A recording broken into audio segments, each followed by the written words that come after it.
सरकार की सही नीतियों का समर्थन होना चाहिए और गलत का विरोध।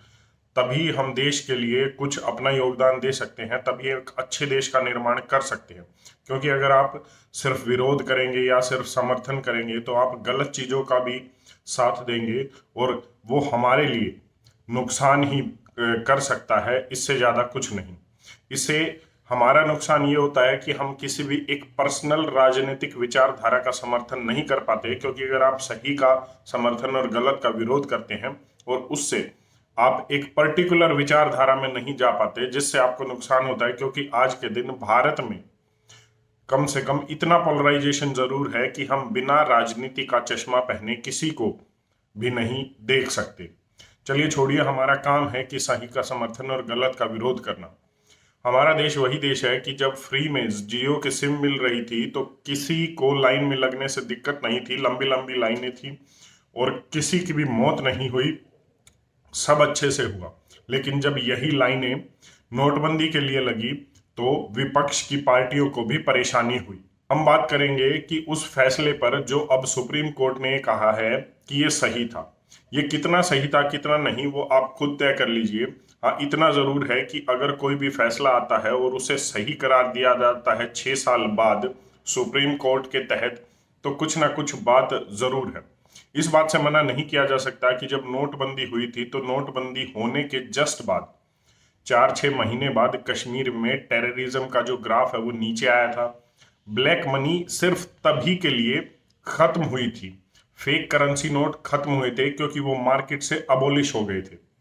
500,000 के जो नोट जो खत्म किए गए थे उनकी जगह जब 2000 के नोटों ने ली तो उसके बाद जो जो करेंसी है, जो ब्लैक मनी है, वो अचानक बढ़ी थी। और इस बात से मना नहीं किया जा सकता, क्योंकि ब्लैक मनी अगर आप घटाना चाहते हैं तो आपको बड़े नोट बंद करने ही पड़ेंगे। और सरकार ने डीमोनेटाइजेशन 2.0 वैसे ही लागू कर दिया है। 2000 के नोट अब मार्केट से खत्म हो गए हैं, गायब हो गए हैं, उनकी प्रिंटिंग सरकार ने बंद कर दी है। हालांकि सरकार के पास अब वो नोट वापस नहीं आ रहे। और अलग अलग रिपोर्ट्स ये भी कहती हैं कि फेक करेंसी नोट्स डिमोनेटाइजेशन के लिए सरकार ने जब अपनी ये अचीवमेंट गिनवाई थी तो फेक करेंसी नोट की रिपोर्ट भी ये थी कि फेक करेंसी नोट उसके बाद बढ़े हैं।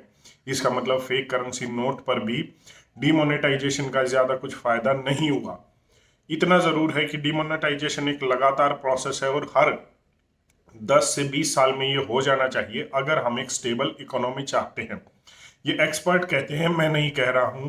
और अगर डिमोनेटाइजेशन को अच्छे से लागू किया जाए तो वो इकोनॉमी के लिए एक अच्छी चीज बन सकता है। लेकिन क्या वो लागू हुआ? अगर हम बात करें 1978 की डिमोनेटाइजेशन की तो सिर्फ 3 दिन मिले थे लोगों को अपने नोट एक्सचेंज करवाने के लिए।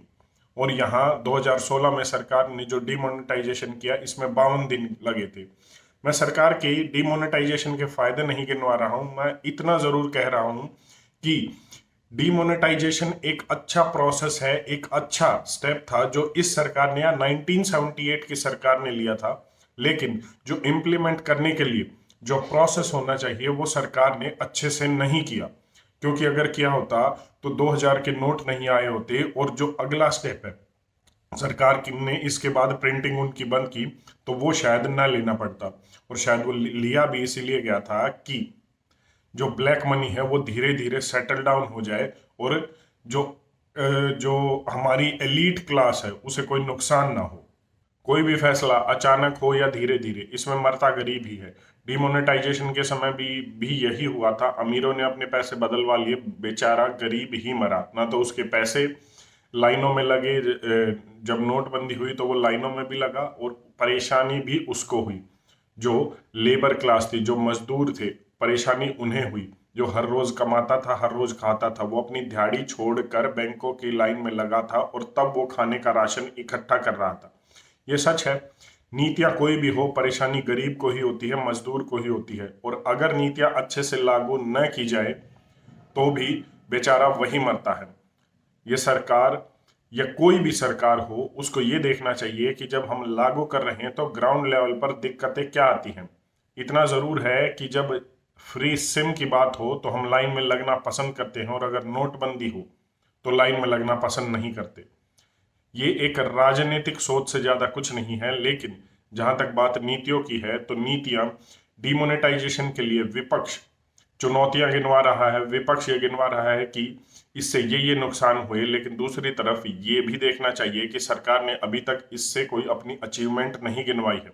6 साल से ज्यादा हो गए हैं डिमोनेटाइजेशन को, लेकिन अभी तक सरकार ने अपनी छाती नहीं ठोकी है कि डिमोनेटाइजेशन से हमें ये फायदा हुआ।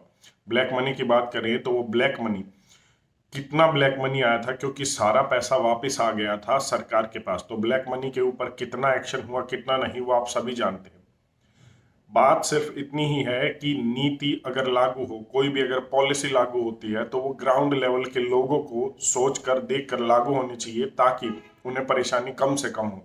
और रही बात डिमोनेटाइजेशन की, तो डिमोनेटाइजेशन एक ऐसा स्टेप है जो लगातार उठाना चाहिए, लेकिन एक सही पॉलिसी के साथ। आपकी इस पर अपनी क्या राय है, कमेंट करके जरूर बताएं। धन्यवाद। जय हिंद।